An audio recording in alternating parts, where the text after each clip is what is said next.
마음 근육. 마음 근육이라는 말이 있습니다. 힘든 일을 겪다 보면 마음에도 근육이 생겨 어느 정도는 힘든 일들을 쉽게 넘길 수 있다는 말이죠. 처음에는 쉽지 않았던 일들을 경험하다 보면 그 경험들로 인해 어려운 역경들을 이겨내게 되는 거죠.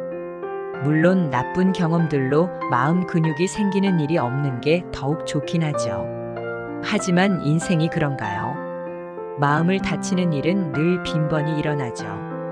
마음 근육을 키울 때는 긍정적인 경험을 통해 행복한 마음 근육을 키우고 나를 믿어주는 것이 먼저 수반되면 어떨까 생각을 해봅니다. 나 자신을 스스로 아껴주고 보살펴 주어야 송곳 같은 아픔들이 마음을 찌르러 달려들 때 괜찮을 거야, 이겨낼 수 있을 거야 라는 긍정의 마인드를 뿜어낼 수 있을 테니까요. 저 역시 마음을 크게 다치는 사람 중 한 명이었습니다. 소심하기도 했고 학창시절 왜소한 몸으로 주위 사람들의 눈치를 많이 보고 자랐었습니다. 누군가가 쉽게 내뱉은 말은 저를 이리저리 휘둘리게 했고 주체할 수 없는 슬픔에 빠져 허우적거릴 때도 있었죠. 그때 저를 다잡아 준 건 책 속의 글귀들이었습니다. 나를 응원하고 믿어주는 글들. 충분히 잘할 수 있다는 믿음을 책에서 받은 것이죠. 아마 다친 마음을 치유하기 위해 무작정 책을 읽어 내려갔던 것 같습니다.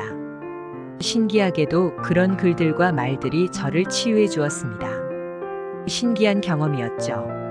그러면서 저는 배운 것 같습니다. 나를 응원하고 격려하는 글들이 나를 단단하게 만들었다는 것을요. 작은 긍정이 쌓여 좋은 마음 근육을 만들게 된다면 아픔으로 인해 만들어진 마음 근육보다 훨씬 단단한 근육을 만들 수 있습니다.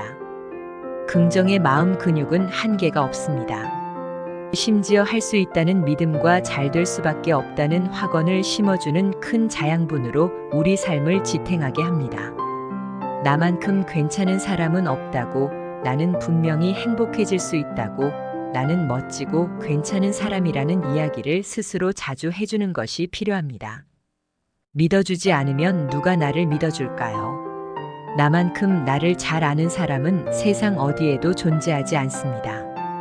나를 잘 아는 누군가가 있다고 해도 그건 나의 일부분을 아는 것이지 전부를 다 알지는 못하니까요. 다행히 저는 지금도 책 읽어주는 남자 채널을 운영하며 좋은 글귀를 찾고 행복한 언어를 탐독하며 마음 근육을 열심히 키우고 있습니다. 그리고 지금에서는 행복해질 줄 아는 사람이 되는 노력을 기울이고 있죠. 저는 요즘 들어 행복할 줄 아는 사람이 더 행복하다는 생각을 합니다.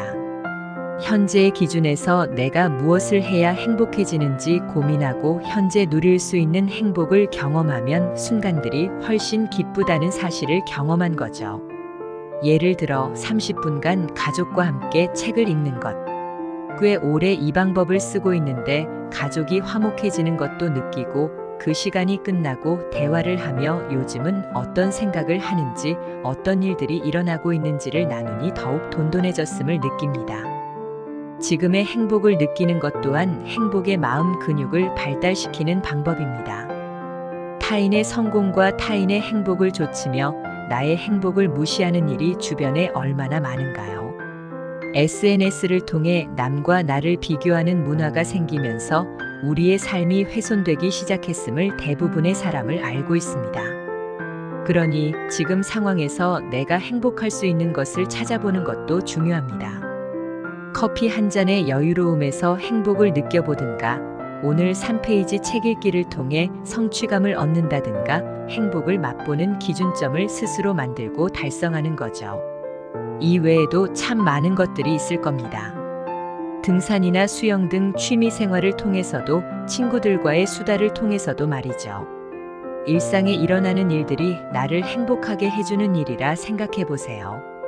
다른 삶을 부러워하는 것이 아닌 나의 삶도 충분히 괜찮은데? 라는 생각으로 나의 마음 근육을 긍정과 행복으로 키우는 겁니다. 나는 행복할 줄 아는 사람이고 행복해질 줄 아는 사람이라고.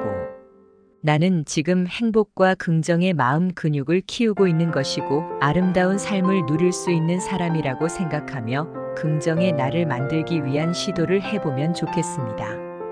당신은 충분히 할 수 있습니다.